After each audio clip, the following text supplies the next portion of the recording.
Hello, and welcome to the Old Farm Bus Podcast. This is the back of the bus session.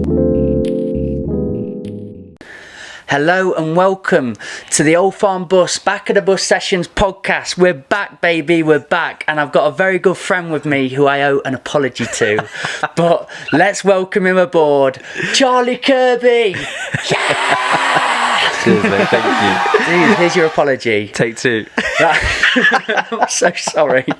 Okay, you came a month ago. A month ago, We shot the greatest podcast of all time, probably. Of course. There was emotion, there was feeling, travel, everything in there. And then I'd not recorded it. I just, I've gone away like, yeah, Charlie, that was great. Good chat, mate. See you later. See you tomorrow. Next day, turn on everything, start looking through.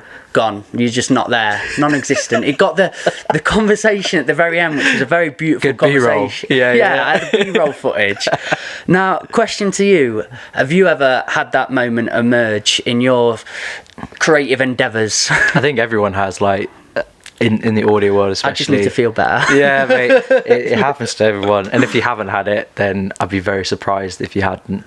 Well, back in the day, because I think we were similar people, would that have been kicking a table, punching a wall? Yeah, I think because, especially when you get, like, opportunities, and then it's not like, if it's like a client, for example, or if it's someone like you've just worked with at uni or whatever, then you're like, look, I cocked up and whatever, we'll just do it again. But if it's like a paying client, you go, I forgot to press record. And it happens a lot in the real world when, like, a perfect take might happen and you press spacebar at the end and you just chop what they're saying at the end and, like, say it to my interns. Now I'm like, just let it roll, even if they're, like, coughing and spluttering at the end of a take. Let it roll so you can have all of that natural bit at the end. Because I've done it in the past when you've just, like, gone, yeah, great. Oh shit, like, that's just cut off his tail. God, it really is tough with our jobs, you know. I mean, with filmmaking, you've got this little card that it all goes on. It's like that one thing. There's a lot of responsibility on that card. And I remember never go cheap is probably the greatest bit of knowledge you could give an up-and-comer, because I bought these SD cards off Amazon, and they were ridiculously good space. I think it was like 228 gigabytes. Mad. I thought, I can shoot a day on that. That sounds great. I can go in 6K footage, do everything I need. But inevitably, as soon as I got home, and it was when I shot with Concrete Rose. Oh, okay. And we shot on this bus, actually. I really loved the video we made. But I think the first day was a little bit more energetic than the second day. Right, okay, And we caught all this really cool B-roll, fun footage, everything. Just went and put it on my laptop, and everything was corrupt. Really? And I think if I was to try and get it back, and do you know when sometimes things don't even work anyway? You have to pay about 100 quid, 200 quid to even try and recover it, and then that doesn't work. You think, oh, lads, do you mind just coming back? I'm really sorry. But I've done a lot of learning in that, because with yours, what did I do?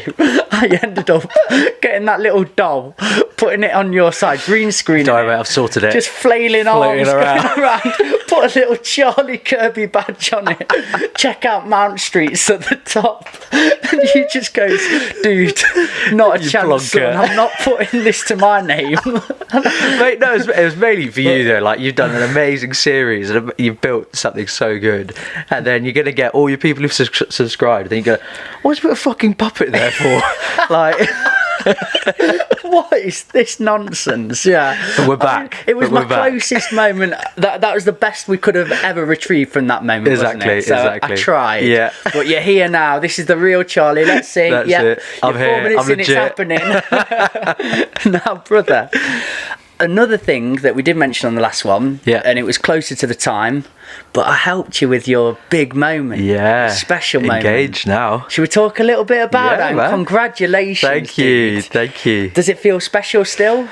Definitely. And we've got our 7-year anniversary on Monday. Wow, so it's dude. It's a big stint. Congratulations, man. But yeah, no, mate, I've got you to thank. It made it magical. It was great. good... And you press record. Yeah, I actually got... That would have been the one where I just drove off the bridge. Dude, you didn't press record. And I'm like, right, that's it. No more Mikey anymore. Will doesn't need it. Put him off. No, mate, it was magical. It was a lovely moment. You helped us film it and really capture the moment. It was very Faulty Towers, but gone right instead of gone wrong. Yeah. Running around. Wouldn't have had it any other way though. Ballsing up. Talk me through the first bit of it, how you'd set it out. Yeah, so it was so we bought our first house together back in July.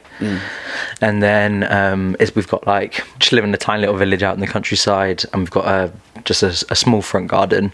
And then I messaged one of Alicia's best friends, who she's known for years. She'll be your bridesmaid or something like that. Again, I have no influence in this wedding whatsoever. I just need to turn up and sort the music. And I said, can you come round? And I'd bought hundreds of lights, loads of different jars to put lights in, and wrap them around bay trees. And we bought an olive tree when we moved in. So I was just like, I'm gonna need a woman's touch here. I'm so out of my depth here. I don't know what's going on. So then, Lucy came around. She helped, and we had some festoon lighting and everything like that. So we made it magical, and we got everything. You came around, and we got all the lighting levels right. We're like, okay, great. She's leaving soon, because I'd managed to trick her into. Yeah, this is a great part. So how did you trick her? So her brother's partner is a really, really successful baby photographer. And I was just like, her name's Holly, and I said, Holly, I need to get Alicia out of the house, and I couldn't think of doing it. So I said, right, well, go and do pottery or something, and just get some clay and play with that at her mum's house. She's like, right, okay. And then I said, what's a great idea is Holly went, well, I can't work with babies because of COVID, but I'm thinking I might get into the dog photography department. and Alicia went, so she said, can I borrow the dogs, because we've got 2 Cavaliers. Wow. And she went, but I will need you to hold them, so make sure your fingers are looking nice, nails done. And I was just like, Alicia's like, yeah, sounds good. And I was like, how have you not bought that?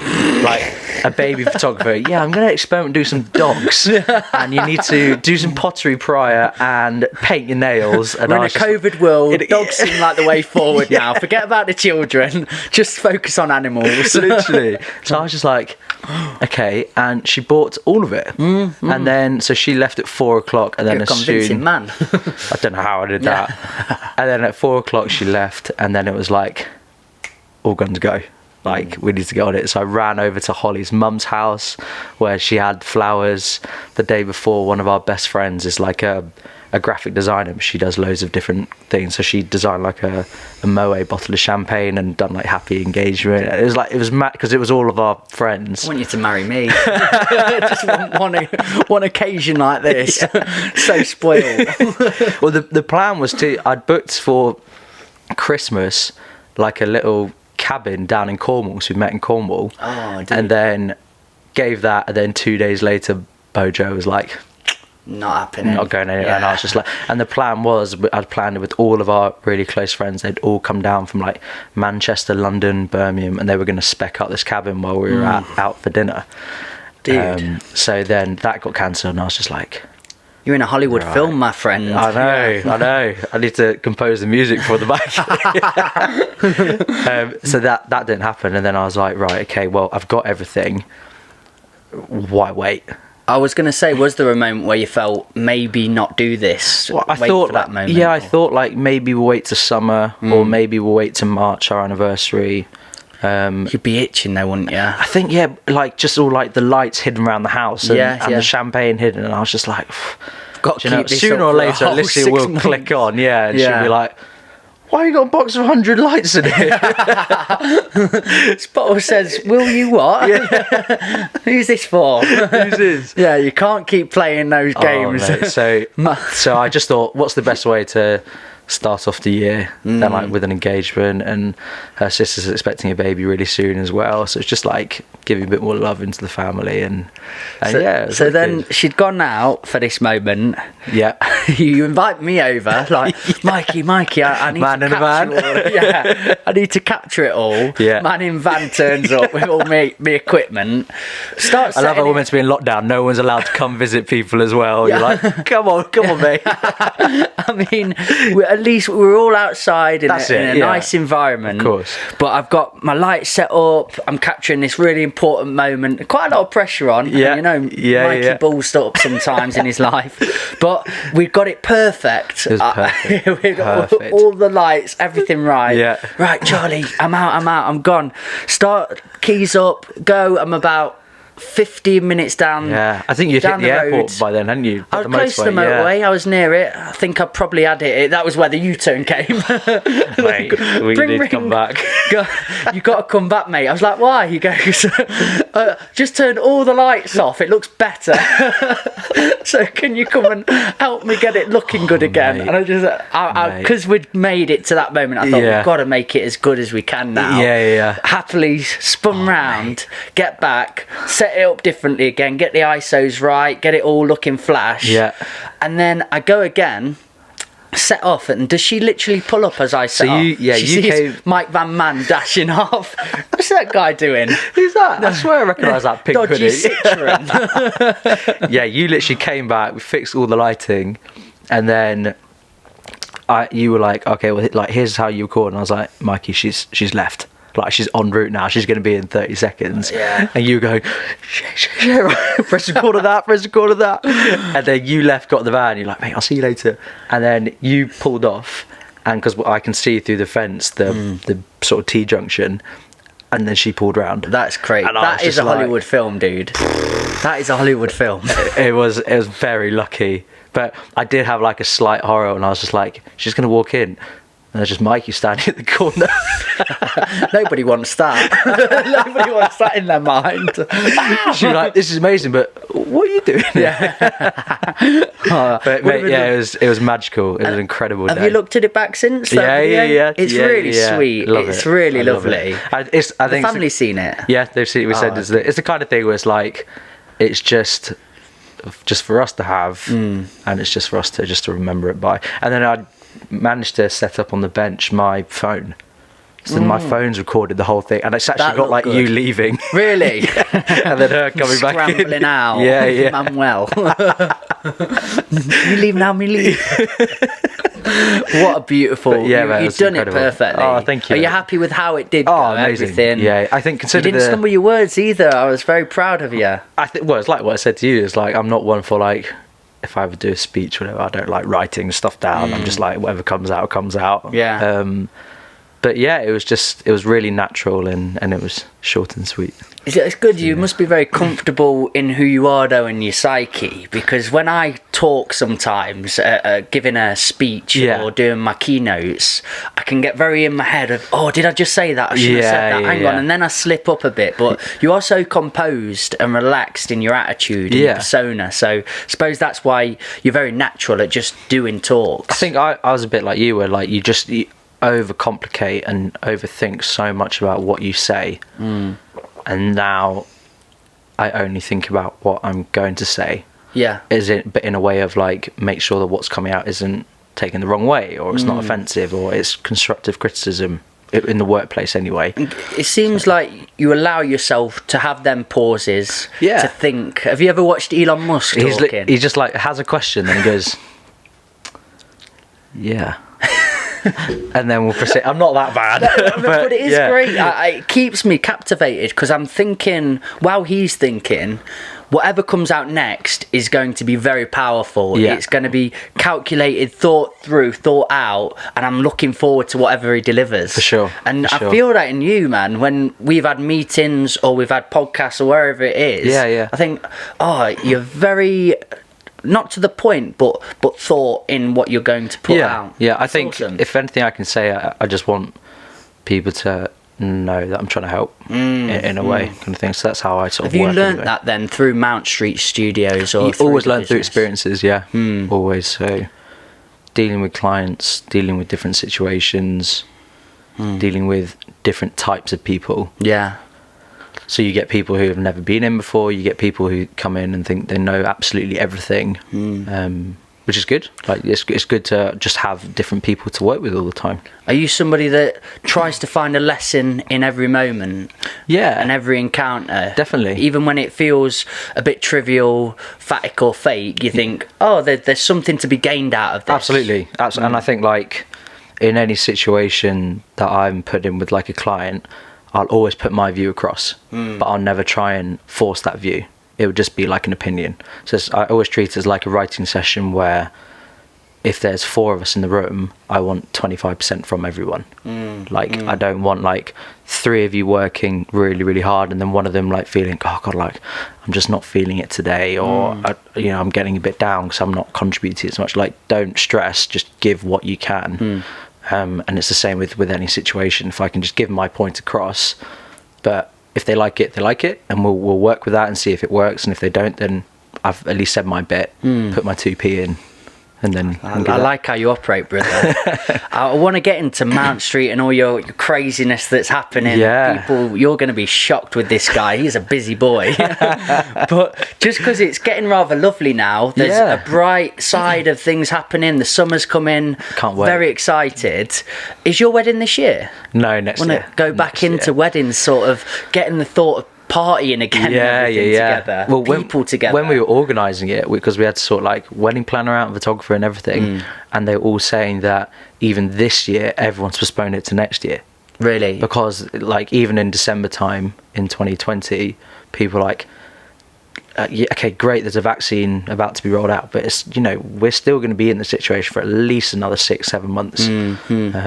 And most people obviously want like a summer wedding, and so my sister's risked it. She's gone for it. August wedding. Fingers crossed on the farm. She got it all planned out. You'll be fine, mate. She believes in it. You'll be fine. No, she's a Boris lover now. She's definitely not. She's a solicitor and a human rights lawyer, so he doesn't help her out ever. But right, yeah. No, she's glad that there is a light at the end of the tunnel. Absolutely. But having this, to plan together, is it quite beautiful that you're looking at something of people coming together? That's it. I think we're getting hope. It gets hope, but we're getting itchy now. Yeah, because I don't know how we did it, but so I proposed, what was it, like the Saturday or something? It was on Definitely the weekend. A weekend day. Yeah, 100%. And then 3 weeks after that, everything's done. Catering, venue, wedding planner, photography, videographer, band, like it's done. And we were like, this is it. Do you know what I mean? Like, what are people stressing about? Like, it's so simple, so straightforward. And then like you do get a second and we've gone, we've missed something big here. Like, where have we cocked up? Do you know what I mean? How many times have you been through it again? Once. Really? Yeah, because we've gone like that, done. The only thing Alicia's sorting out now is like bridesmaid dresses and stuff like that. But then like stuff we don't need to worry about. Like, I'll get my suit next year, she'll get her dress next year. Like, it's not that big of a deal, really, is it? I mean, this is something I don't know if I'll ever be planning. Yeah. Me and Chrissy have got our dynamic, know what works for us. That's it. But the more we go to weddings, we've not been to many ourselves. Yeah. Maybe we'll get a feeling of, oh, look at this, celebration of love. Yeah. I'm into it now. Yeah. We've had our chats and we've said, no, we've got a little family. Yeah. We know what we are. We know what we're about. We don't necessarily want to showcase it, but to the close ones that we care about, of course, maybe. Yeah. But hearing it, I'm not saying a nostalgic feeling I'm getting, but I'm getting a good vibe from it. It makes me feel like warm inside. I think I know, and like I've got no disrespect or anything to anyone who doesn't believe in marriage or doesn't want to do it, because at the end of the day, it's a very expensive party. Does Alicia know that you say She does. Does she feel a similar way? Or does she knows it's a party, but obviously you got like a celebration between two families come together and stuff like that. But yeah, it's a party. But like I've always been very sort of traditional. I've always wanted to get married, always want to have kids, and vice versa with Alicia. So it's sort of, with us, it's like, yeah. I'll tell you this story, and I've never told this before. It's just come out here because we never spoke of weddings. Yeah. But me and Chrissy were one phone call away from getting married. Really? Do you know Don't Tell the Bride? You've told me this. True story, 100% true. And we were really far down the line. Right. With the producers, they loved us because we kept sending really good videos through, and she kept ringing up like, "You're one of my favourite couples. I really want you on the show. Really want you." I had to go then to my mates, so Jagger, Charlie at the time, and Nick. And we had to do this elaborate video for my best men, which was hilarious. She rang me up, "This is the best video we've ever been handed in," because me and Chrissy's done one. Me and the lads. And then I think it was the last phone call. I was away at the time, and I picked it up, and it was very... all the things that we wanted to do, and I'm going to be really honest with you, man, to get some money, because that's how was it. They give you like 10 grand or something, is it? 20, wasn't it? Or 15 to 20, yeah. Which they, you have to have receipts for. And you have to book in the right thing. But I thought, I might just pay my mates. Just get you in, get on the deck. Mum and Dad, can we rent out your land? I'm going to rent the buses. I don't know if I should be admitting to all this, but I say it anyway. Honestly, we were that phone call away. And then when I picked up and she goes, "Yeah, but you can't use your farm, or you can't do this." Has to be external. And picking it all apart for us. I just thought... oh, this isn't going to be fun. But it's like all those kind of programs though, where you think it's great, and then the producers will have such a say. Oh, dude. Well, it was really interesting though to be a part of. Yeah. The people that do go ahead with it, you look at it in a different light. Then you think, oh, all the background shenanigans. And people having their says and parts in it. What you see is a very minute part of actually what goes on. Because every single episode is a cock up, isn't it? Yeah. So completely. like, it's almost like the producers must have a way of just making it all go to shit. and me and Chrissy, because we just knew it was going to be a laugh, whatever we decided. And the woman didn't think I was wacky enough. I was going, what we're going to do is do it on the farm and have the animals wearing people clothes and the people wearing animal clothes. And she's like, "Oh yeah, go wacky." I thought, "Hey, you're mad." That was as far as I could go, but I was going to turn it into like an Alice in Wonderland whole festival. And I wanted it to be kind of trippy, all over the place, disjointed. And she said, "Right, we've picked you. You two are the next ones we want to come and shoot. We're really ready for this. This is brilliant." Called me up and said, "But you can't do..." Named about 10 things, and I'm just going, that's all my idea is. Just that's us out then. It doesn't feel right for us. I probably wouldn't have gained anything or got anything from it other than just an annoying film crew here for weeks. Can't see your partner either. No, you can't, can you? Because they can't have any idea what's going on. She's I think you made the right decision, mate. Yeah, it was wild. Another one, my dad was going on to Deal or No Deal. Oh, right. Yeah. He was really close to that as well. 50p. Oh, dude. I could have imagined that had been us as well. He's the sort of guy that looks dead happy with it. Oh, really? Well done. Can go and get a packet of Rebels with that. And he's the loveliest man. Yeah. But it does show an insight of shows and, mainstream shows and what they're after, because he's just very genuine. Yeah. And they want people that are a bit crazy and wacky and wild. So you have to go and do loads of auditions before, which he went to London and did. Wow. But just because he's too plain for them, really. Even though he's not that person, he's very awesome. And has got a lot of cool stories. But they're all doing these wacky games and like drama show, and everyone's got to be on like, and if we do this, how are you going to act? Let's see your reaction. He just comes onto the screen and says, "Yeah, I've got a lovely family, really supportive, used to play football for this team," and that. Who's this Joe Blogs? So when you look at it again, them sort of shows, you think, oh, it's very fake, really. Very controlled. Everybody they've got on, it's been a big vetting process, and they've stopped appealing to me in that way. I think you did right. Yeah, thank you, to be honest, But maybe next year, next year, you never know. Have we got an invite? We'll see. To be honest, no one has. To be honest, no one has. Oh, no, damn. we're trying to keep it quite personal, like family. I think that's how we do it. If I was to get married in real world, yeah, I think I'd want to go to a lovely country. Yeah.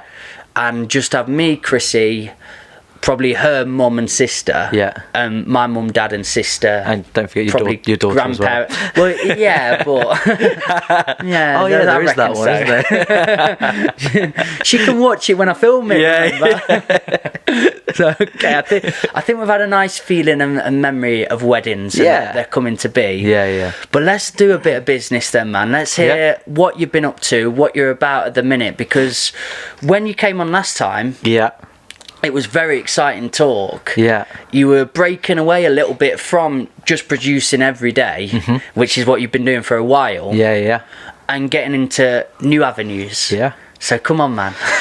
So yeah, used to, as I said, like as you said, producing all the time, doing a lot of mastering work, and then growing the team really as well. So there's now like we've got another producer. We've got Tom, who's now from this week he's been promoted, if you like, to studio manager, which is great because it's like you're too young to be promoting people. Well,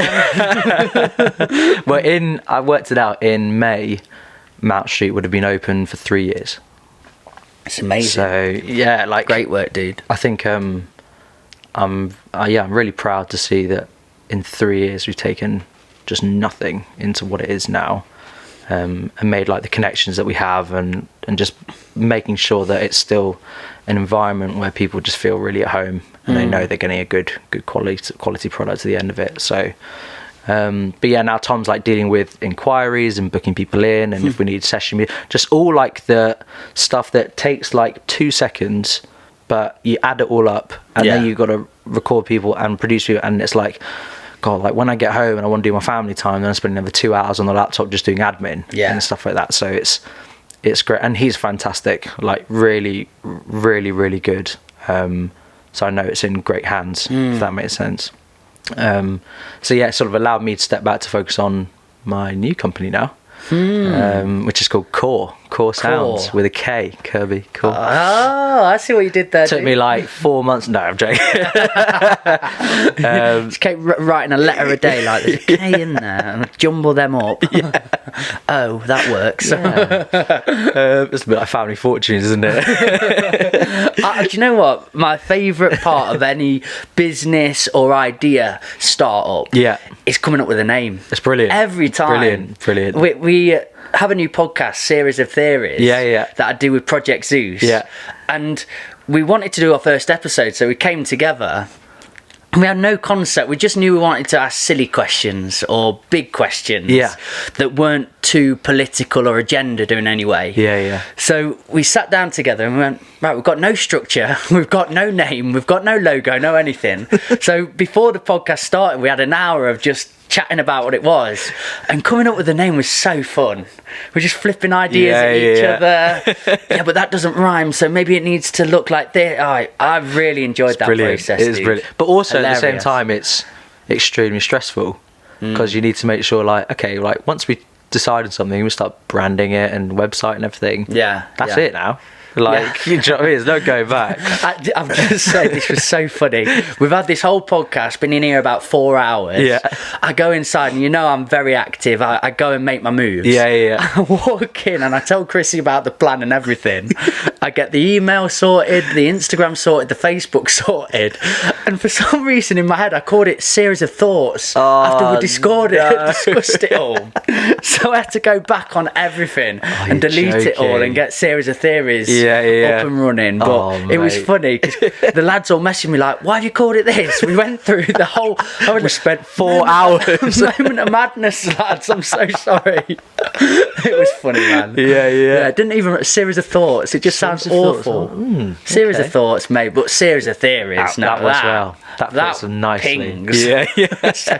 So come on then, man. You've worked out Core. Yes, it's Core Sounds, and Core is just playing on the word core. So it's just focused because we do artist development there, we do songwriting, production. The biggest thing that we do is publishing.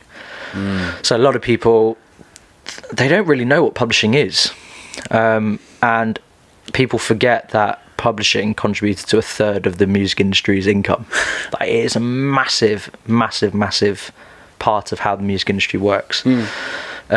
So what we do is we do something called sync and licensing. So you might have heard of sync, which is when like you get stuff placed in films, on adverts, and show reels, anything. So it's in the publishing world, the word exploit is really good, because you were trying to exploit that piece of work, try and get it used as much as possible in certain places. If you're like a musician and then suddenly you hear the word exploit, you're like, whoa, what's this guy doing? Like, exploiting our work, what is this? And I'm like, no, it doesn't work like that. So when I first moved to Notts and I started working with people, and the whole reason why it's core is because I'm not working with a lot of people now. So especially like at Mount Street, as I said, I'm stepping back, but I'm still working with a core amount of people that I really enjoy producing and just work with, and we've just got a great energy in sessions and everything. And then Tom's sorting out other external clients, like corporate work and everything comes through. But I thought, do you know what we're doing here is really, really good, and I now know some really, really incredible writers. And some I've met, still from university back in London and Bristol and Manchester, so they're scattered everywhere. And I said, we can actually do something with this, because there's not, like, I've been spending the last few years properly gaining contacts, properly working on those relationships with people, to then go, well, actually, all that the majority of artists are doing is they work so hard on material, and then they whack it up on Spotify and they hope for the best. Yeah. Even if you even if you can sell out like a show in Notts and you get blogs and stuff like that, realistically, you're still nobody in worldwide space of things. And I thought, that's not right, because people forget that songs are split into two. You got the mechanicals, which is what you get from streamings. So everything on Spotify, CDs, vinyl, stuff like that. And then you've got the publishing side of things as well. So you always split a track into two. And the publishing side of things is what, let's say you're played on the radio, and then PRS collect royalties, and that's how it comes through like that. So we've got a deal in place with a really, really good company who give us sync briefs all the time, but they also help us with all of our admin. So they have really, really good relationships with all the PROs. So bar PROs, PRS. In America, you get like ASCAP, BMI, people like that. So if your music is played like in America, rather than go like just sort of hoping on PRS and wait, you probably experience like PRS just taking ages and ages for money to trickle back in. That company, the company that we work with very closely, has fantastic relationships with all of the PROs. Right, okay. So we effectively are collecting the royalties through them to my writers. So I'm not going, okay, well, like, let's just, we're going to have to wait and we'll see, like, we can see when it's being used, what time it's being used, how much that's generated. And then at the end, if that track reaches a certain threshold, then we'll pay out and we'll give statements and stuff like that. So I've always sort of sold it to my writers that it's a single song agreement. So everything is per track. So it's not like your whole work and stuff like that. There's always a period. So if after however many years it doesn't do anything, we give our percentage fully back to you. So it's all yours. We're not taking anything master or anything like that. And I always say, I'm just trying to make your music work for you without you even knowing. So that's how we do it. So there's so much music that we're sort of adding to the catalogue daily now. It's quite exciting as an artist to, focus on producing your best bit that you can produce. That's it. And then knowing there's something spinning in the background that you don't have to play a part of at all. Literally. And then you get this amazing email one day this film company wants to use your track at the end of the title or during a film. That's what we had. So we had incredible a week. I think I set core up, and then a week later I had a brief through, and it was for a bespoke piece. And bespoke work is really rare. Really, really rare. And they said it was like a 1980s thriller, and we want like proper retro synths and these. And with briefs, you always get like reference tracks and budget and everything. And within a week, I'd got the writers together, the performers together, the mix, the master done. signed off. I'm a bit jealous of your email threads, dude. 'Cause all I get is wouching now. Groupon again. Oh, this is an exciting one. Oh no, I've got to pay an invoice. But you're getting companies, filmmakers, directors coming to you and asking for artists to work with, or if they've got anything that fits this. That's it. This script. That's it. And that is and brilliant. Being completely honest, we haven't approached anyone yet. Everyone coming to you. Yeah, so it's a bit like, that's why I'm really proud of Mount Street. We haven't spent like a penny on marketing. It was all organic and people talking about it.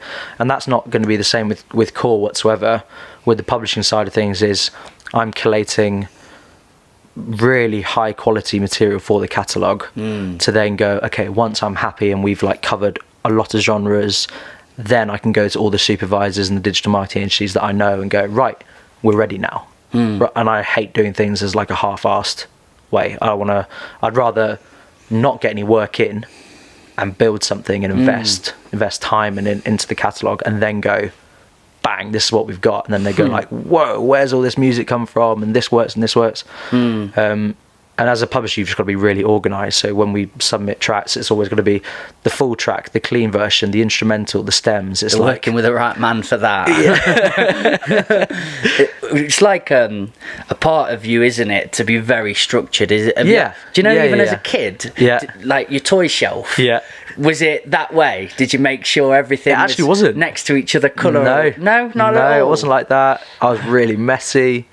Just wondered if that was part of you. No, always, I think from doing Mount Street and now just being a businessman. Is it from making mistakes as well? Because I've done it with videos before where I've just flung them all into a folder. And then you look at it when I need this work tomorrow, mate. And then you go, oh no, where is it all? I need to synchronise it, put it together. So is it from making mistakes in the past where you've not been organised enough? Yeah, organisation's number one, 100%. And then like with the catalogue, metadata is huge in the publishing world. So like when you are putting tracks forward on the catalogue, they want to see like what type of genre it is, who the writers are, is it an easy clear, is it a one stop, all these different terminology that you have to learn. And as I said, I've just been putting in the work to really just find these people. So speaking to Disney and people like that, where we can then go, okay, let's build a relationship rather than just going, will you listen to my catalogue? Which is very similar to like an artist sending a message to a label, I guess, isn't it? It's like, will you listen to my song and you're going to make me a superstar? It's like, no, it doesn't work like that. It's just building a relationship with these people and then we can start. A trusting relationship. It's a trusting thing, but also in a way that for us to have that sort of, that our sort of big company working with us, it means that all of the admin, which is the stuff that if it isn't done properly, you're not going to make any money whatsoever. So I've had TPJR in the past. He registered Unrequited Love, which had 75,000 streams, was played on the radio, played in H&M, Zara, didn't register it properly. So royalties wise, we had like nothing coming in. We laugh about it now, and I was just like, but from like an admin point of view, if I'm then signing like one of your pieces of work, you want to make sure that I'm doing it properly. You want to make sure that it's registered properly, it's in there properly, it's syncing up. I like your story as well, where you went into uni and your first day, everybody get your card out. Oh, that was the worst day for like as students. We're like, just spanked 200 quid on my student loan in the pub last night, and then this lecturer walks in. Don't even know his name. He could have been Joe Bloggs for all we know. Could have been to his account. Literally, because walks out with about 20 grand in his pocket, and it said to about 80 of us, and he was like, "Get your cards out. You're registering on PRS now." And I find that amazing how even in Not still, and I work with new clients and like of different ages. You get people in their 30s, 18, everything, and they go, doesn't DistroKid just do everything for me? I'm like, where's like the education? And we spoke about this last time. It's the education of, at school, why weren't you taught how to do a tax return? Or what, like the basis of music? Okay, great, you want to do music? Fine. You need to understand that it's split into two and your distributor doesn't do everything for you and stuff like that. So them important intricacies. Yeah, literally. Yeah.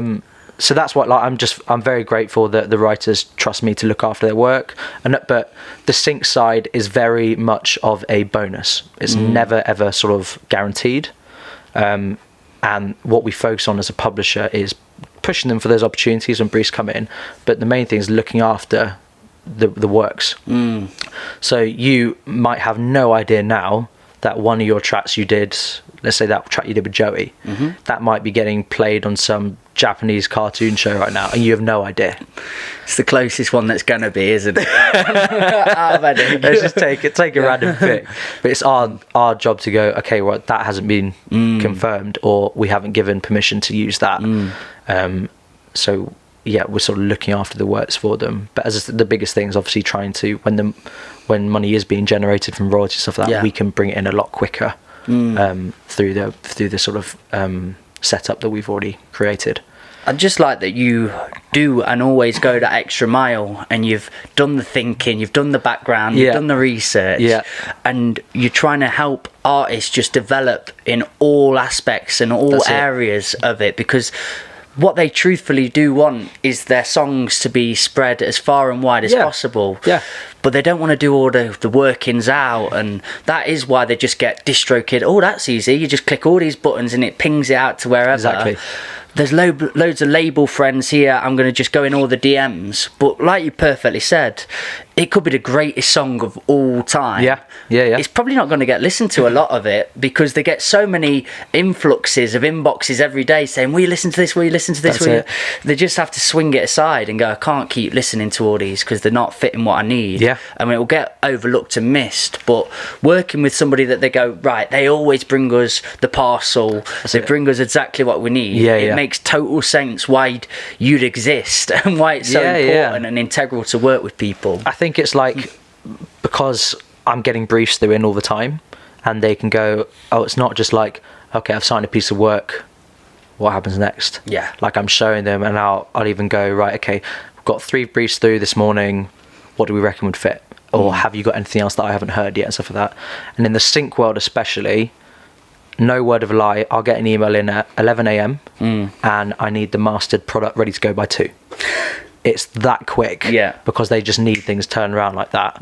Sync world's very, very lucrative if you get it right. Like, we were pitching for a French car advert, 700 grand.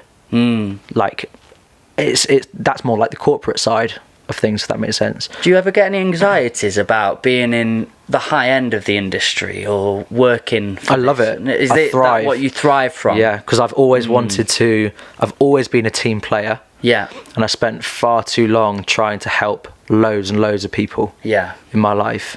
And now I think that's why the word core just really resembles me, because I've got my close knit, I've got my close family, my close knit, my close writers, people that I can just rely on to do a great job. I think it's great that you seek pressure as well, though. You got to, otherwise you're just stagnant, and you're just like purpose. And I always say, like I said to Alicia, every now and then I'll have everyone has a meltdown now and then. It's like, oh, what's going on? She's like, you're 26, man. Yeah. Like, that went really Geordie there, didn't it? 26, man. 26, man. And I keep putting pressure on myself, like I'm 40 years old. And I was like, you're 26, you've got 2 dogs, you've bought a house, you haven't got any kids yet, chill out. Yeah. And then it always gives me that step back and go, I've boiled in the pressure, and now I can come back and then see and sort of have another analysis of things. I think a lot of people worry about pain and hardship, pressure and all these things, but it really inevitably is so important to go through if you want to achieve anything, which I feel we all should want to achieve something in our lives, whatever it be, in whatever passion, whatever walk of life. And you've got to bring on all those emotions. You do. You've got to go through them. You do. And one thing in lots of areas of life now, I think we miss that strong, ingrained, built-in attitude that was there in the past. And I'm not going back, let's go back to the good old days where we had a slap on the head and that was it, you're doing what you were doing. But I think we don't need to fret when pressure comes. We don't need to worry about pain. It's a growing stage, it's a learning stage, and it's one of the most important aspects in what you do with your passion. You go through it, and I've noticed that in you at any stage. You don't buckle in it, but you want to achieve, you want to get stuff done. That's it. I think, like, whenever there's a problem as well, you can just, and like you were saying, like back in that sort of generation, maybe it wasn't very like, okay, and they call us snowflakes nowadays, don't they? Luckily our generation was the last generation before generation, was it XZ or I've heard it. You still getting old, like what it is. We really are our grandparents. But I'm always just like, if there's a problem, okay, like go outside, take a breath, come back in, let's fix it, or let's find a way that we can do this. Exactly the same like client work. If something goes wrong with the client, what are you going to do? Just sit there and just get angry? That's not going to resolve anything. Or the client upset. The client's still going to want that product to the end of the day that they've paid for. I felt it literally yesterday, filming this new project that I've never done before, and I was telling you before, it was all artwork that you made, and lighting, and working with different lightings. And during the filming process, I was looking at it, just thinking, this isn't going to plan. This really isn't working. I've got the client next to me. How's it looking? And I've got to be honest with him. And we just had an honest chat. I said, I should have bought my lighting. Grant me, my grandma did just pass away last night, so I've not been fully in that mindset. But we had a great chat, got the shots done, boiled through it, and in my head there was moments of, maybe I should have just got another filmmaker in on this, because I'm out of my depth and comfort, something brand new. But instead I decided, no, have the chat, let him know I'm going to go home, show him what he's got, what I can achieve today, I'll get the best of what we can do. And he loved it. Got home. It's amazing what honesty can do. Yeah, I put it all in front. I said, this is the best I've done today, man. I'll come back. I don't want to be paid today. I just want to get through as much as we can. I sent it off, and he went, mate, send me your details now. I want to know. Amazing. I want you to be sorted for this, because it's great. And we are going back, and it's a new learning, and I'm prepared for that in the future now, and I've got a bit of a CV built up. There you go. But it's just going through it, isn't it? Going through them motions. And luckily for me, I've got strong people in my life. My mum, my dad, my granddad, grandparents, and they've really helped build in. Don't worry, mistakes are okay. You're going to be fine. Don't buckle, just keep going. And that pressure has allowed me to seek more pressure, and I enjoy it. I want it. I want it in my life, because it's where I'm mostly building from.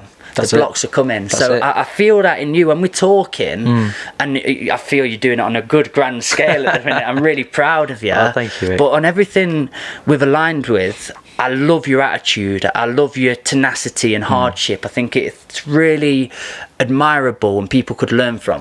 I think I'm very grateful that when I moved to Notts as well, I worked in like marketing and was worked alongside someone who's only a few years older than me, and learned so much. And you can't learn any of that just from a book or from a YouTube video. And as you're saying, like that, you were out of your depth, you've never done it before, but then you've rectified it, you've been honest, and you've grown a new client or relationship. So actually, now you've done that, and you've had the best of everything if you think about it, because you've built a new relationship, you were honest, the client was happy, and you got paid. Everyone's a winner. Like, if you really think now, if you break that down, what was so bad about that? Except you going, I'm not quite sure about this. I feel uncomfortable. I don't want to let him down. But it's just like having butterflies before you're about to perform on stage or something. It's exactly the same thing. So I think you did a great job there. Well, thank you very much, man. No, pleasure. I want to ask, with this publishing company, was it written in the stars for you? Did you always want to have that as a goal? Can you remember when you set that goal? I've had people tell me to do a publishing company for years. Really? Yeah, and it was ever since I started working with... They're going to be wanting the peas out of that. I told you about this. Well, no, because it's people already in that world. Of course. So it's like organic relationships that I developed through people who are now working at publishers, and other producers who've come in, and they've like the Westlife session and the Van Morris session. There are people coming in going, like, so what are you working on and stuff like that? And I go, I've got some amazing writers, not just in Notts, but in Nottingham. There's an incredible scene here. And like, what are you doing? Like, you have got the perfect setup to just really push Nottingham music on the publishing scale. And I'm so excited. Do you know what I mean? For me, it's just like, I'm just building and building and building and trying to help people on the way. But as we said earlier, I'm not trying to help a mass because it's too much pressure and you're never going to please everybody. I must say, you're very humble to flippantly go, oh yeah, when I work, with Van Morrison or Westlife. It's just another job. Not a name dropping job. But I think for me, if I'd have done a film for them, every podcast since would have been, can you remember that time? Yeah. Well, I think because Nottingham's so local, and it was like, because it's an external thing, and it was through the labels, stuff like that. To me, it wasn't like anything to brag about or anything. Job came in, and it was like any other job. Okay, well, let's prepare the best we can. I'll meet the producer. What microphones do we need? How many tracks? Just like any other person, just like any 16, 17-year-old who's starting their career in Matlock. Yeah. Treat it exactly the same way. Like, it's no different to me. If that client who's that 16-year-old is happy, or Van Morrison, if he's 74 years old, if he's happy, doesn't bother me. That is like the goal. If they're happy, fine, I've done my job. That's how it works. Did you get butterflies on the day though, or just because you've got this attitude, it comforts you in these settings? It's very much like, nice to meet you, to meet you, crack on. No selfie. Loads of people said, like, oh, why didn't you get a selfie with him? I was like, because if you think about someone of that stature who, he's on tour. He was on tour then. He's just done a full day in the studio, getting ready for that. And I almost didn't want to tarnish the experience that he had with us. From everyone that I spoke to, they actually went, yeah, you did the right thing. Because if you go, oh, can I just have a selfie at the end? It's like, trivializes it a little. Yeah. And we got a phone call from him, the producer, and he was just about to go on stage, and he said, can you tell Charlie I had an amazing experience? Wow. And like, everything just went to normal to plan. And it was a high pressured session. Like, his band were getting ready at the theatre, and he would suddenly want like a saxophonist, and he'd be like, bring over Dave, whatever his name was. And then he's like, okay, well, I want drums. And we were like, this was meant to be just a vocal session all day. And so me and the producer get the drum kit out, rack it up, set it up, mic it up within 5 minutes. And it's actually like, this is intense. But he was like, okay, great, now play this beat. And it like, just doesn't faze him. And that's what I think was so incredible about him, because he's got a reputation of being very difficult in studios. He's very old school and knows what he likes, and he's been screwed over a lot in the past as well. So he just knew what he wanted, and in a way I love that attitude. It's just like, he wants this now, he's a client, let's get it done. I mean, I can speak from experience on it, that when we get into studio with you, I've never had that experience before, where you feel as an artist so well respected, but this is business time now, or creative time, or making time. Exactly. But you give allowance, you can tell what the artist wants. Of course. If they want a bit of a minute away from it, a breathing space, which when you're writing a lot, you can need. You know how to sort of flow with it and go with them. So you can have that moment of talking, but then when you think, oh, actually, I think they need to push a bit harder now, you can also bring that in. I do it all the time. Especially if I'm producing a track. Let's not forget where we're at, guys. Literally. And then if I'm producing something, and I've done drum programming or the MIDI of the keys and stuff like that, and then you can notice in people's persona when they're like, this is amazing, but I'm not really doing much. And then I'll go, get the guitar out, work out a melody now. And then they'll be like, oh shit, like, I'm involved. I'm like, yeah, of course you're involved. This is your session. Like, I'm just doing my tiny little bit to bring it up to where it needs to be. But this is you at the end of the day. This is you putting your name on it. I think I really have implemented and learnt a lot from you. Just spending a few days together in working environments, I've realised the importance of, when it's work time, really get every last drop out of it and make it into something. Because before working with you in my filmmaking side of things, or where I've been, it's had a bit of play behind it. Bit too chilled at times. Just gonna nip to the shop. Yeah, sure, we'll get this later. And I'm not saying we didn't create good pieces, but the mindsets weren't there, and you could see it in the shooting, you could see it in the performance and everything like that. And when I've gone, right, I've worked with people like yourself and other people that I see focused and really to point, I'm going to try that out. And when we have in shoot, it's just gone totally different. It really, everything's achieved. You can achieve a lot in a few hours. Yeah. And then you realise that there's playtime at the end. Yeah, afterwards, when you want to go for a pint and talk about it, you feel really grand and really good inside that you've created something. I think the best example I could do is someone that we've both worked with is Johnny. Yeah. Johnny Ollie. Yeah. So when I first worked with Johnny, it was very like, yeah, let's just book out a few days and we'll see what happens and stuff like that. From then to now, and I like to think of myself that I have really helped him utilise his time as much as possible, where he'll come in and go, right, okay, I'm only going to book out 4 hours, and between 10 and 11 we're doing bass, from 11 to 12, and it's so like, and I'm like so happy for him because the first track took us ages. Don't get me wrong, amazing track and I love it and I was so happy to work on that, but the second track that we've done is immense, and it's Johnny really taking full grips on it and going, yeah, we'll do this and we'll bring him in there, and okay, well, I don't want to waste too much time on that because I know that we need, and not like time pressured, just that I want to utilize his time as much as we have and get the best out of it. And he's so impressive now when he comes into the studio, and like we will have like a cup of coffee when we come in, but then as you said, like work time, and let's get down what we need to get down, let's get down what we've planned for today. So he's amazing to work with. Brilliant. You keep finding, as you progress as an artist, progress as a filmmaker, a producer, different tools to add to your arsenal, don't you? And for me, power of scripts. I'd never done it before. I thought, no, creative ideas, when we get out we'll find what we need. I'm sure, keep it elusive.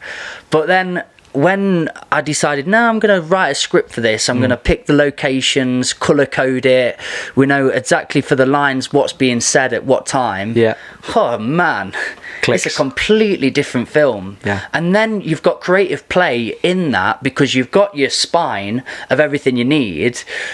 You've done it in a few hours. You go, should we get some B-roll footage around here? Exactly. This looks cool, that looks cool. But in your head, you know exactly what you've got. And you can always work from that. It's important. It's just like you going in a lot more prepared and knowing that the client's prepared. You know that you're going to get something incredible out of it.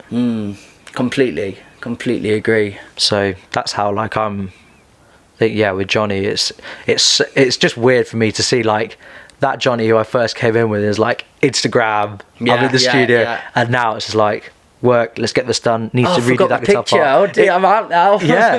But it's just like, it just shows in his music, shows in his delivery, everything. I'm very impressed by him. And I think another guy is Jack Chapman, who's taken that mentality. I need to get him on here. Incredible bloke. Messaging him and we have back and forth, and then just something happens and we don't message for a few weeks, and I think, you're really talented, lovely, let's get you on. You should, man. He's a lovely bloke and he's young. Really, but the new stuff that he basically pulled everything off Spotify and everything, and then it's just been working me over lockdown because we've illegally been allowed to stay open. It's great. Like the material is seriously good. And his lyrics and everything, I'm just like, you're fucking what, 18, 19? Where's this coming from? So good. Just out of interest, and it's sort of off topic, but in your work, I mean, working with creatives, musicians, we're a bit wacky, we're a bit wild, and we're a bit emotional. Do you ever found in your early days or in your days you had to become a bit of a therapist in sessions? I've had to do that maybe once or twice. And the most recent one I can think of, I won't say who it was, but that was probably only maybe a month ago. Okay. Someone I work with quite a lot, and they were basically saying, you know, do we think this has got legs, and how many streams is it going to get, and who can we push it? I said, why are you so fixed on numbers? And everyone is like, it's a bit like, I'd understand if you're Ronaldo and Messi and you're constantly focused on numbers, but when you're a musician, you're not. and they had it in their mindset of, I can only be a musician from like 18 to 30. Yeah. I'm like, it's not a footballer career. You can do music your whole life. Yeah. And I said, what do you really, really want to do? And they said, I just love writing music. I love just being in the studio and just coming up with new ideas. And I said, be a songwriter. You can still be the artist side of things, but if you're writing like different music for different genres, just because you've got like this type of music on your face, just get like an alias. You can get aliases through PRS. You can write under a Swedish name or whatever. I said, like, if you love death metal music, write that. You're basically Alan Watts, you are. I think I've heard a lecturer, he said a very similar thing. He got all his students to sort of simmer down. What is it you truthfully really want? That was it. Do that. And I was like, but even going into like the songwriting, there were a few lyrics in there that we weren't quite sure on. Yeah. And they were like, no, but I really, really want that in. And I was like, do you want a comedy song where people will, you know, laugh in Nottingham because they'll understand that slang? Or do you want someone in Australia to understand the whole thing and go, that was an amazing piece of work? What do you want? And they went, yeah, never thought of it like that. And it's not me trying to go, you have to do this. It's me just going, just take a step back, because that has been your comfort zone of writing. Good to question. It's and like, even if like they did think about that and the question and answer came back, yeah, I just want it to be a laugh for Nottingham. 100%. That's what you go for. That's what you go for. But I think that was like, because I'd worked with them for so long, that was more my artist development side. Yeah. Going like, okay, cool, like we've covered loads of different genres here, we're doing loads of songs. This song, which, you know, it was personal for them, they're writing it about someone. Do you want it to have the humour side of thing, or do you want it to make it like really unique, but on a mass scale that people can relate to it as well? I watched that unfold. I went to a poetry workshop that I wasn't given. I just wanted to learn, nick their ideas. Of course, yeah. Just before I was getting into doing my own. But I was going to loads of workshops. I went to one in Birmingham. I won't mention his name, but I really enjoyed it myself. And he picked on one of the poets, and he got a lot of stick from this afterwards. Okay. But I was the only person that felt like I understood what he was doing. Yeah. And the artist had done a line. They said, I'll just stop you there. Do you feel you wanted to use that line? Was that line making this poem any better? And he was just kept questioning. They got in a bit of a debate. Okay. It was fun to watch. Yeah, I bet. Get the popcorn out. You know, I'll be honest, I was with this girl at the time, and a lot of the girls in the session came out, he's just a terrible cis white man being like brash and being strong-minded, but coming from a white male. But I did look at her and I went, well, what he's doing is just getting them to question their work. He wasn't actually saying, get rid of it, it doesn't make sense, I know what you should be writing. Yeah. He goes, why did you use it though? Yeah. And the person didn't have an answer, which made me think, as an artist, as a poet, as a writer, it is good to look if there is any filler within your lines. Could anything be chopped out, edited, looked at? And when you don't have an answer for why something remains in the poem, should you take it out? And it was just a good little lesson. Yeah. We got a lot of stick. Yeah, I think, but also for that guy, you can take it loads of different ways. You can take it like, this is just a full-on attack. Yeah. And he just hates my art and whatever. Or generally, because I don't have an answer and he's now put this into my head, you can be the bigger person as a creative and go, never thought of that. I'll take that on board. Yeah. And turn the situation on its head. It was as simple as it needed to be. People like you who are bystanders looking on it and going, this could be like quite a brash attack. Yeah. To actually go, I'm not here to sort of just perform me. I'm here actually to learn as well. And then you flip the whole situation, the vibe of the room. I mean, I'm not playing Billy Big Balls here. But I was the one that had to calm it down. Right, okay. I went over, I just shouted up like, come on, lad. Guys, we're still in a session here. Should we get it going? We don't need to do fisticuffs over no poetry nonsense. People are passionate in their art, aren't they? It means a lot to them. And why I asked the question on the mental health side is from being in a COVID world, a lockdown. Yeah.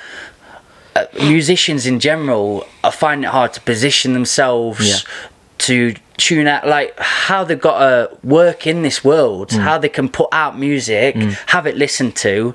I can see why they've just gone to statistics and counting and numbers. You get focused on something. They're not getting a wholesome feeling of being around people and having that that vibe emanate together. It's just very statistical, counting data. Well, I think we said this last time. I think that the way creatives have been treated has been really disappointing in the whole COVID relief and how things are. I think, and you know, I know people on both sides politically who are all in agreement that creatives have just been like almost like the scapegoat of just being like, you're on your own. Yeah. I think that's been really, really disappointing.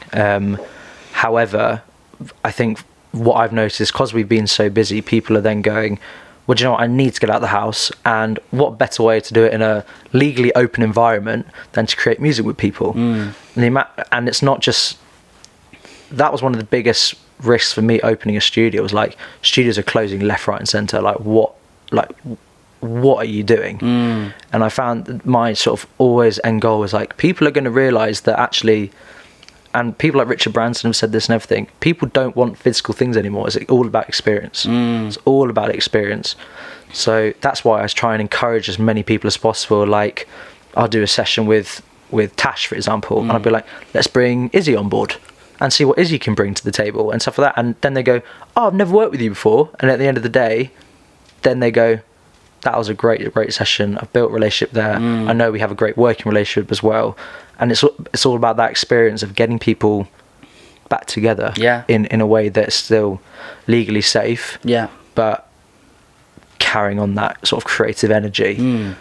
Because when you have got plates spinning as a musician and artist, when you're not in a lockdown world, that balance is so vital, where you've wrote a song on your own accord and then you've gone to see mates and you're jamming and you're having time there, then you go to a studio and you're being creative in that hub, maybe getting a film done. There's so many avenues of which you can take, and it makes it all thrilling at every moment. That's it. But then when it's going, right, I've created a piece, I can't really go out and share it anywhere, I'm going to just stick it on social media. Hope for the best. And we've seen what social media is full of at the minute, of just everything. TikTok, nonsensical, bums. We get a bit of everything. And I've seen not just one message like this or status, but somebody said something quite beautiful and powerful, but they've spent 3 to 4 to more 2 months on this project, every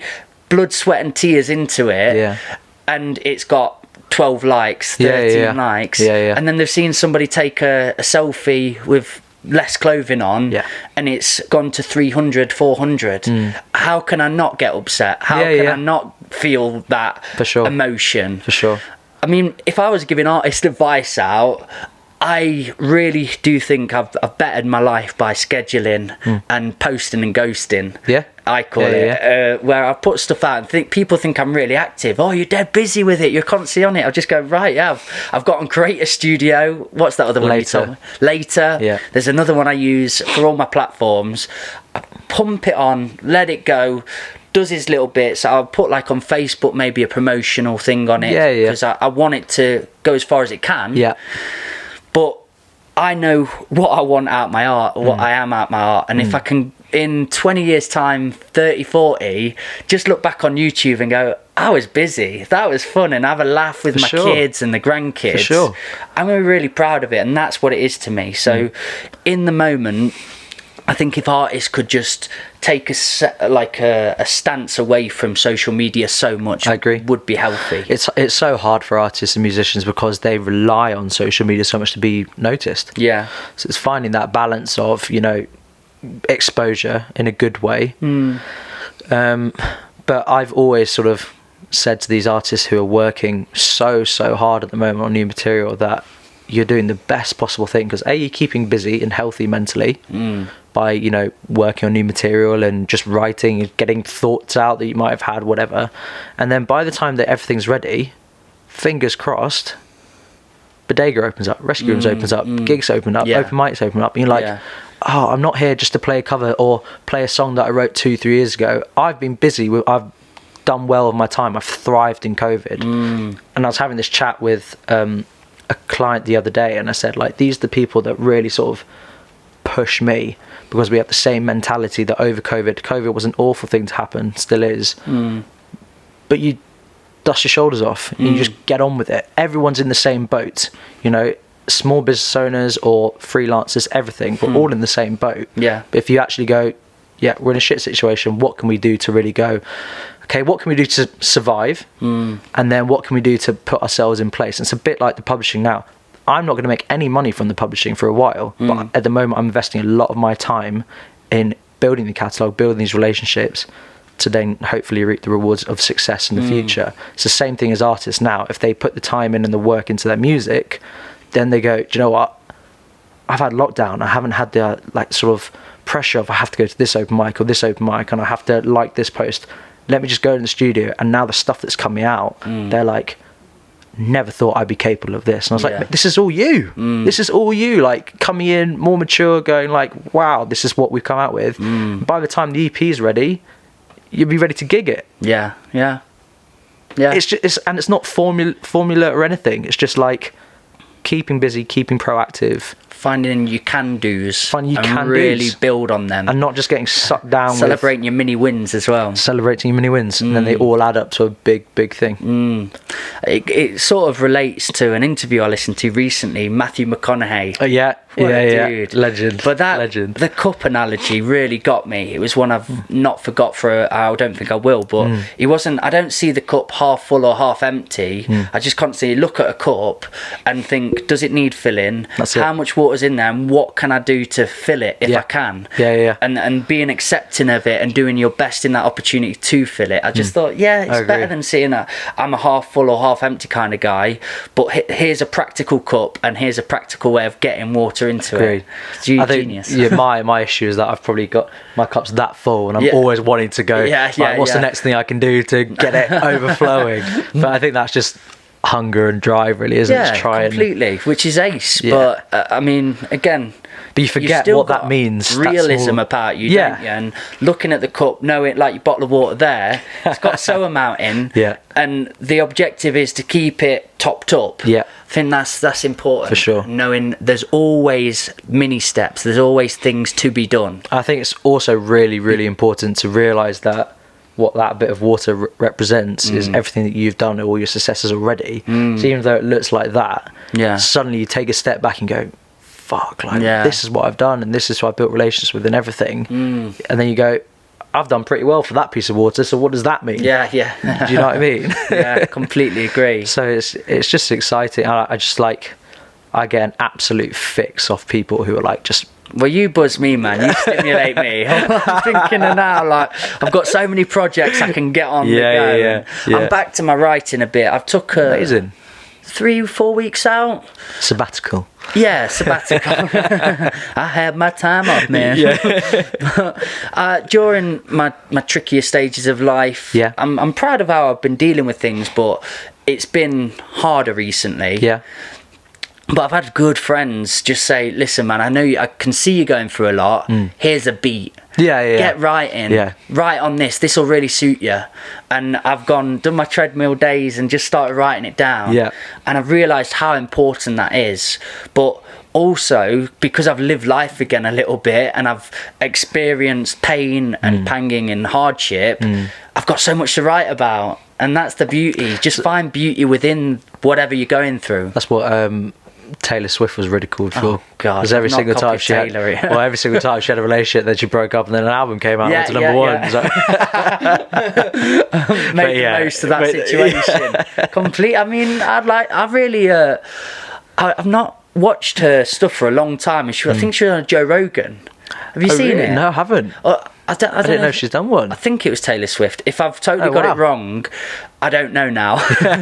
But she got like a really groggy voice. Oh, right. Really down here like that, Joe. Do you know what I mean? And she had a very spiritual mind. Wow. Yeah, very powerful. Wow. Taylor Swift, the one with the famous dad as well. I don't know. Yeah, you're thinking of Miley Cyrus. Oh, damn it. I knew. Thank you for finding me out there. Because I actually watched that few, because I think she was talking about how she's... Such a good podcast there, wasn't it? I think a lot of it was like her drug abuse and stuff like that. Tomato, eh? Yeah, Same literally. thing. Yeah, no, I know. It's Miley Cyrus. Oh, sorry, Taylor, you're not... You'll get there soon, Taylor. Don't worry, you're not big enough not yet. the drug addict stage. Okay. I know I've got to play Dad in a moment, and we've got some stuff planned, but I've got a question for you. Yeah. You look really good at the minute. You look really healthy and just vibrant and colourful. Yeah. But pretty good in your physique as well, for the best I've seen you. Thank you. What are you doing? Fuck all. I'm not having it. No, like, I think... Eating well? Training? Eating less, maybe. I think, especially when you work in like a studio environment where you're like calorie deficit in it, mate. You're just like glued to the screen. You're like, oh, what do I have to do? And like you just Tesco meal deal every day. It's like it's just not healthy for you. Yeah. What would they include? What? Sandwich, crisps, and a bottle of water. Yeah. Just trying to eat a lot more fruit, and then dog walking. Dog walking. Yeah, and it's like what we said before about work time and family time. So now Tom's on board. We've basically got like set days in place, so I know that I'm at Mount Street for those days, and then the other days I'll work from the office or from home on core, and then I've got the weekend as well. So if I'm working from home and stuff, I can go out and get fresh air. And you know, it's probably not been very good for my health the last 3 years being in a basement. Yeah. Think about it. Dark. But yeah, put the graft in. But yeah, just trying to feeling natural light again, vitamin D. Just trying to watch what you eat, really. Does that give fuel to your creativity, to your work though? Feeling good and being energized. 100%. Have you really noticed? Yeah, like if you can, you know, if you have a shirt, for example, that you knew it was like baggy on you back in like 2-3 years ago before you started, and then now like you're starting to go, oh, it's not as tight in my arms anymore, and it gives you like a buzz. And it's taken me so long to learn about it, but yes, you need to put time in to work and make sure that stuff like that grows and works, but taking time to look after yourself. So you know, the less crap that you eat, that actually, you know, the more nutrients that you're putting in your body. And I'm not a fitness person whatsoever, and I think like just waking up, having cereal, like rather than just going straight to the studio, and then by the time it's like 2-3 o'clock, you're like, shit, I haven't actually eaten anything. And it's just like really, really bad for you. Just trying to... So Charlie's advice is get some Cocoa Pops down in the morning. It's been honey loops, actually. Okay. Yeah, honey loops.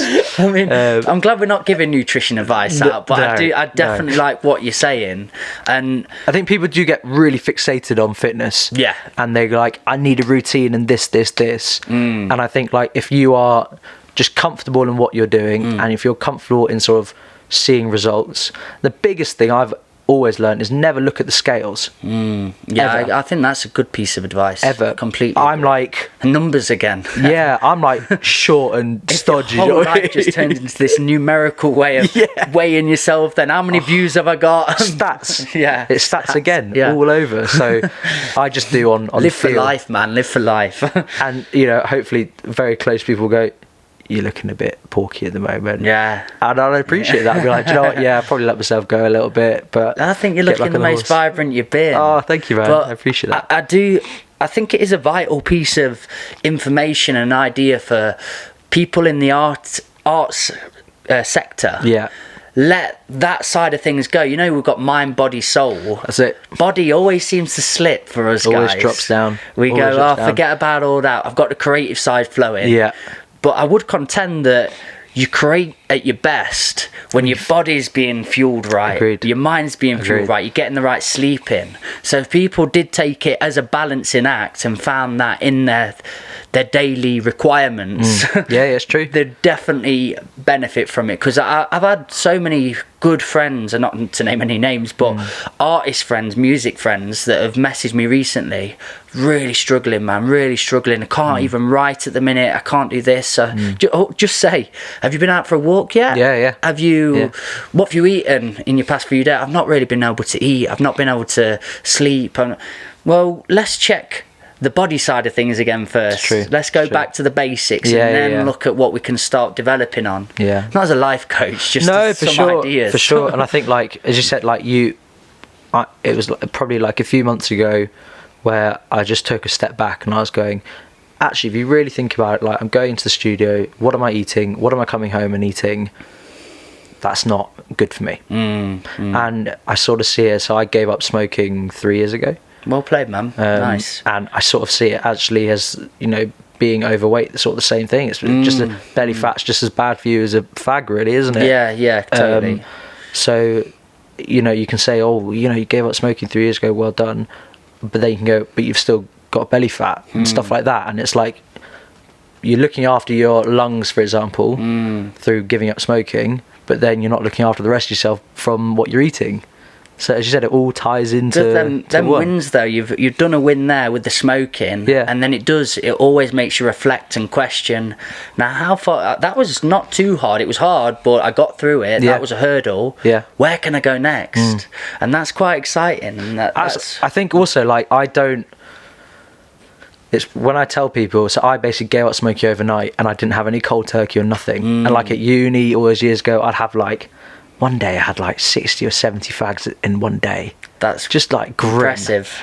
All at the same time. Or it's just like you'd wake up and then while you're smoking that fag, you'd be rolling in it. Yeah. And it's just like, but I was really fortunate that I just woke up the next day and went, do you know what? I feel shit. Stopped, and I could just stop, and I didn't have any craving, nothing. So I was really, really fortunate. It's the same thing with food though. Like, I've always been a big foodie. I love cooking and stuff like that. And now it's like, okay, well, what can we do to still enjoy that passion of food, but in a way that you are building your body back up? And that's just something I need to learn. I find addictions really interesting because I've got an addictive mentality, and it's how we channel that, and I've just found better ways of channeling it. For sure. I've kind of accepted that that's part of my mind. It needs to be stimulated, it needs to be fast acting and moving. So keep that up with passions, with drives, with training or whatever it can be. And you can tip the scale with that and it can become toxic. Exactly. But definitely less toxic than what I've done before with substances, with smoking, with bad foods. All those amount, don't they? Or the complete extreme when people go, I'm fat, so I need to stop eating everything. Yeah. And I did that once, and Lissy was like, you're a moron. What are you doing? All you need to do is eat breakfast, lunch and dinner and don't snack. And I'll be like, wow, if I do that, then I'm eating more food because at the moment I'm not having breakfast and stuff like that. It's just like, you get yourself into a routine. You actually just think, I'm going to wake up, have some cereal, not eat anything till 1 o'clock, have my lunch, not eat anything till I get back home. Slight structure. Just slight structure. And it always like makes me feel good. It's when an people say like, one you look better. In addiction, food, isn't it? Because stuff like addictions to smoking or substances, I always believe abstinence-based recovery, you know, eradicating them totally out of your life is probably going to be your best bet if you've got an addictive mindset. When it comes to foods or sex for people or whatever it is that ultimately you want or you're going to need in your life at times, finding that balancing with it, finding what works, what's healthiest, what's best. That's probably a trickier find. But very important to find. I think because also, I mean, obviously, drugs, if you're into that world and into that game, they are readily available. But on a more mass scale, food is very available, if you think about it. Same with booze. You can go to the shop down and just... the shop aisles. Do you know what I mean? It's just like 4-pack. Yeah, so easy. Do you know what I mean? So, but I think 4-pack, and for me it was a Copperbergs. First lockdown. Pack of Copperbergs, and we'd have a dairy milk. Do you know the big square dairy milk? I got really into the one. It had like sweet bits in. I can't remember what it's called. Crunchy in your mouth as well. Yeah, no, I know what you mean. All the chewy. Oh man, film night. night. Just syrup. Yeah, so I'm having a bottle of sugar with a pack of sugar and probably some popcorn. Yeah, and we just got this lovely like film night on.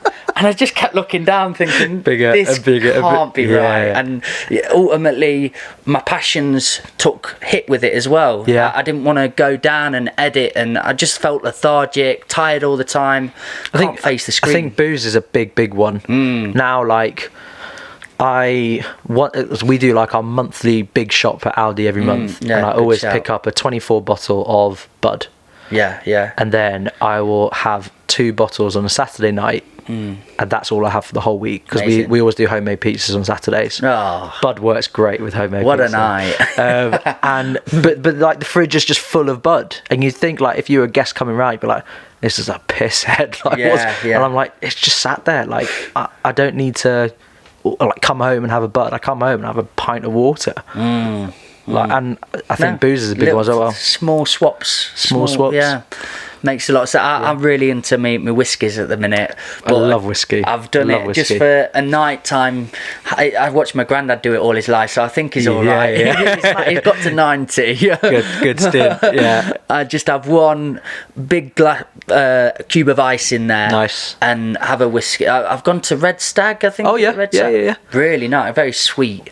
But yeah, I've got it in my whiskies at the minute. You should go to, in town, do you know where the big M&S? On that crossroad, there's a small shop there called Weavers. Okay. And they do the most every single Christmas when I'm going there to buy whiskies and wines and for people. Taste a few? I think they will actually, yeah. But they have like massive ones, or they've got small ones. I always buy my soon-to-be brother-in-law like one every year, but different ones, because you can spend like 25 quid and you'd be like, 25 quid gives me a bottle like that. Like, price does make a difference. But then like you get a message from him the next day going, had a bath last night with a whiskey. Wow. Really? And it's just like, it's those kind of things. Like I've got whiskey at home. It's just like now and then it's just beautiful. Because when I was travelling, we used to drink a thing I was out for like 2 years. So your backpacking prices, and we'd be on this thing called Goon. I've heard of Goon.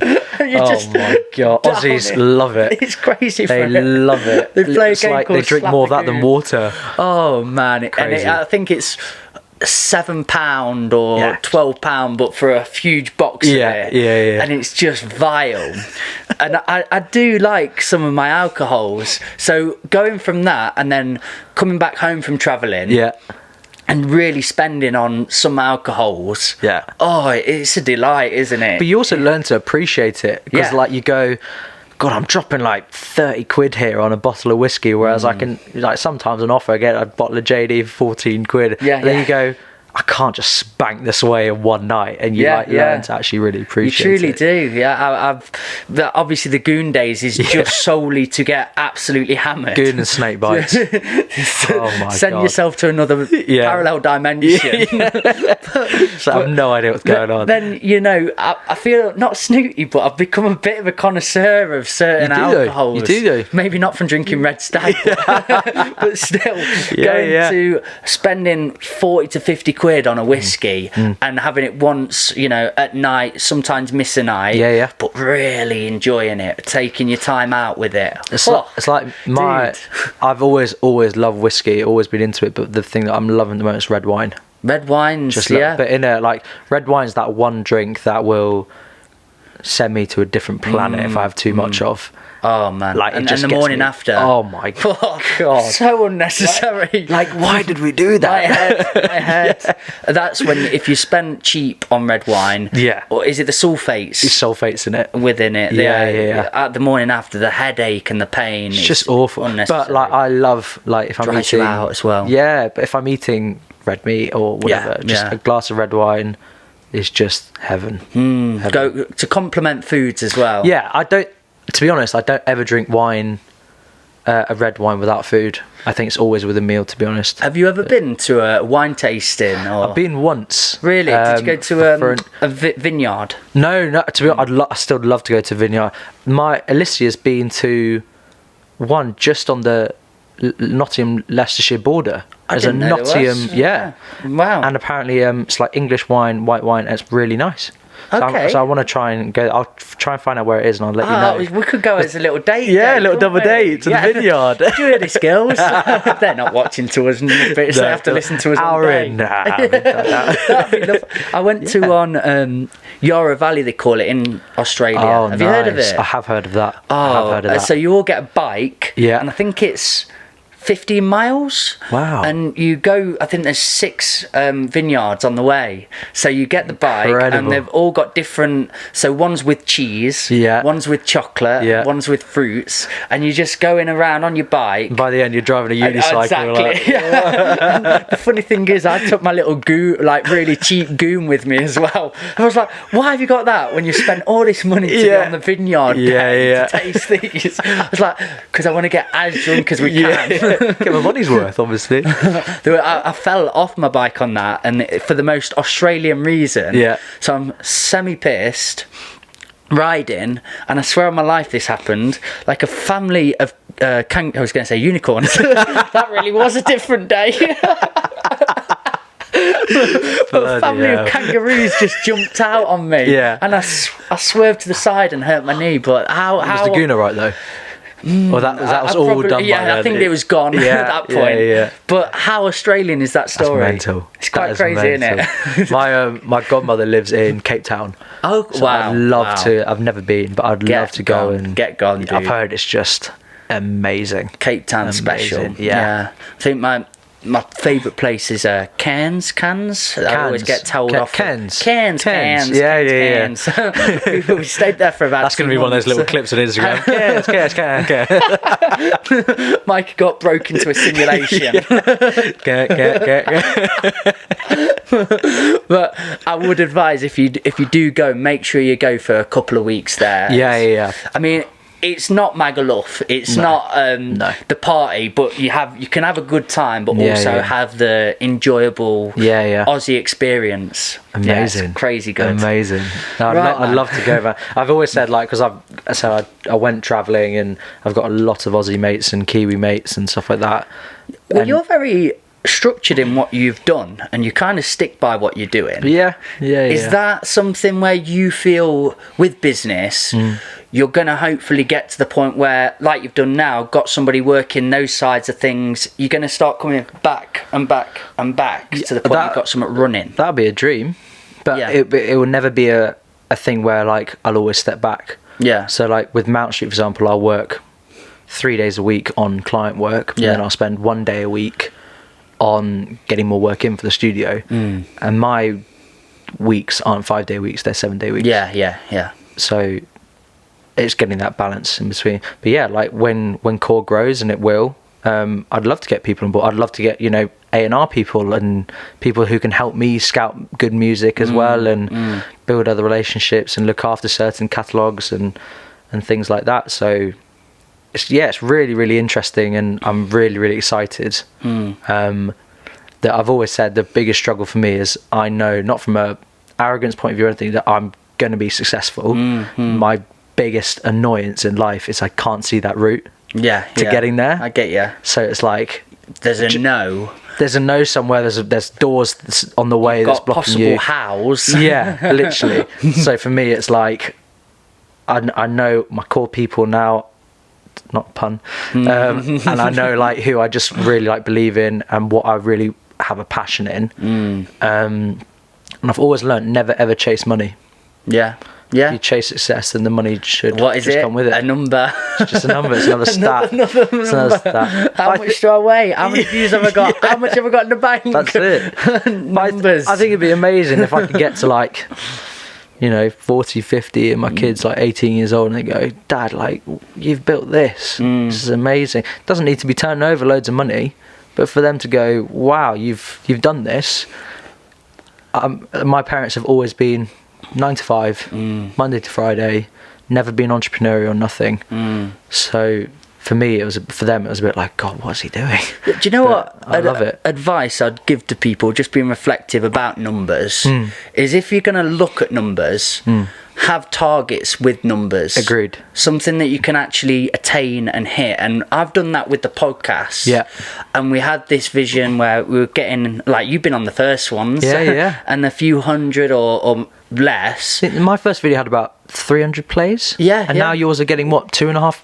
Yeah, 3,000? I think I've had definitely in the thousands. Yeah. And that is, through time. But it's because I kept saying to Chrissy, I've got a number in my head. I'd like to get to 500. Yeah. And as soon as I hit it, it wasn't, 500. Should have said 1,000. I was Always really get to the next. happy with that win, and I sat on that win for a while and felt comfortable on it. And same with, I've done it with money, and I've done it with stats that are for my music as well. And I just had little mini wins, goals in my head that when I hit, it wasn't, numbers are infinite, let's just keep going. Yeah. Let's be happy. Let's really It's hit literally them like numbers. what Matthew said about the whole cup analogy, and he did that BAFTA speech, and he always said, like, who's your hero? I don't know if you've seen that.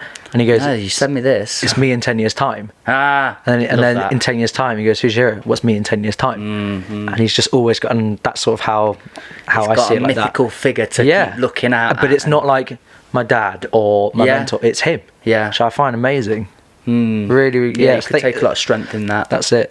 But yeah, Completely. he's an amazing actor. And it stops you constantly comparing to everybody else as well, and that's a big downfall of happiness. Sometimes you do really need to put the blinkers on, and focus on what you're doing. Because envy's cool. Envy's a good natural emotion that drives you forward, but jealousy is the flip side of envy. That's it. And jealousy can just stop you in your tracks. It makes you not want to create anything. Like we were talking before about Jamie Foxx, or people that are just so I am jealous good. about him though. Incredible at everything. But if there was just Jamie Foxxes everywhere in your world, you go, I'm not going to bother. They're doing that. I don't need to do it. It's pointless. But if you like the analogy there, it's me in 10 years time.